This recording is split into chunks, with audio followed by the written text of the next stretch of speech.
Neurons communicate with each other through their dendrites and axon. Generally, incoming signals are received at dendrites, while outgoing signals travel along the axon to the nerve terminal. In order to achieve rapid communication over its long axon, the neuron sends electrical signals from the cell's body to the nerve terminal along the axon. These are known as nerve impulses, or action potentials. An action potential is essentially a brief reversal of electric polarity across the cell membrane. Cells are polarized, meaning there is an electrical voltage across the cell membrane. In a resting neuron, the typical voltage, known as the resting membrane potential, is about -70 millivolts. The negative value means the cell is more negative on the inside. At this resting state, there are concentration gradients of sodium and potassium across the cell membrane. More sodium outside the cell and more potassium inside the cell. These gradients are maintained by the sodium-potassium pump, which constantly brings potassium in and pumps sodium out of the cell. A neuron is typically stimulated at dendrites, and the signals spread through the soma. Excitatory signals at dendrites open ligand-gated sodium channels and allow sodium to flow into the cell. This neutralizes some of the negative charge inside the cell and makes the membrane voltage less negative. This is known as depolarization, as the cell membrane becomes less polarized. The influx of sodium diffuses inside the neuron and produces a current that travels towards the axon hillock. If the summation of all input signals is excitatory and is strong enough when it reaches the axon hillock, an action potential is generated and travels down the axon to the nerve terminal. The axon hillock is also known as the cell's trigger zone, as this is where action potentials usually start. This is because action potentials are produced by voltage-gated ion channels that are most concentrated at the axon hillock. Voltage-gated ion channels are passageways for ions in and out of the cell, and as their name suggests, are regulated by membrane voltage. They open at some values of the membrane potential and close at others.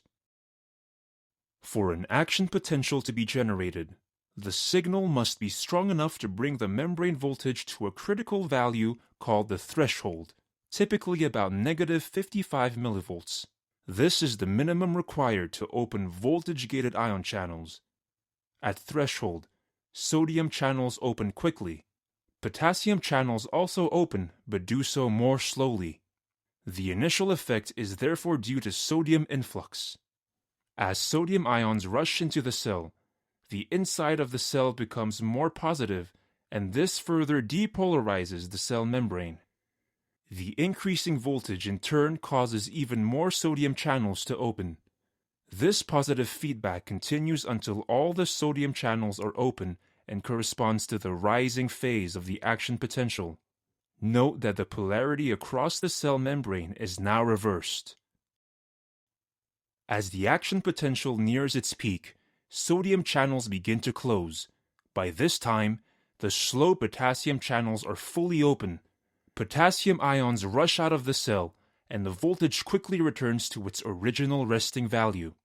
This corresponds to the falling phase of the action potential. Note that sodium and potassium have now switched places across the membrane. As the potassium gates are also slow to close, potassium continues to leave the cell a little longer, resulting in a negative overshoot called hyperpolarization. The resting membrane potential is then slowly restored thanks to diffusion and the sodium-potassium pump. During and shortly after an action potential is generated, it is impossible or very difficult to stimulate that part of the membrane to fire again. This is known as the refractory period. The refractory period is divided into absolute refractory and relative refractory. The absolute refractory period lasts from the start of an action potential to the point the voltage first returns to the resting membrane value. During this time, the sodium channels are open and subsequently inactivated while closing and thus unable to respond to any new stimulation. The relative refractory period lasts until the end of hyperpolarization. During this time, some of the potassium channels are still open, making it difficult for the membrane to depolarize, and a much stronger signal is required to induce a new response. During an action potential, the sodium influx at a point on the axon spreads along the axon, depolarizing the adjacent patch of the membrane, generating a similar action potential in it. The sodium currents diffuse in both directions on the axon, but the refractory properties of ion channels ensure that action potential propagates only in one direction. This is because only the unfired patch of the axon can respond with an action potential. The part that has just fired is unresponsive until the action potential is safely out of range. An action potential generated at the axon hillock usually travels down the axon to the nerve terminal and not back to the cell body. This is because the concentrations of voltage-gated ion channels are higher in the axon than in the cell body.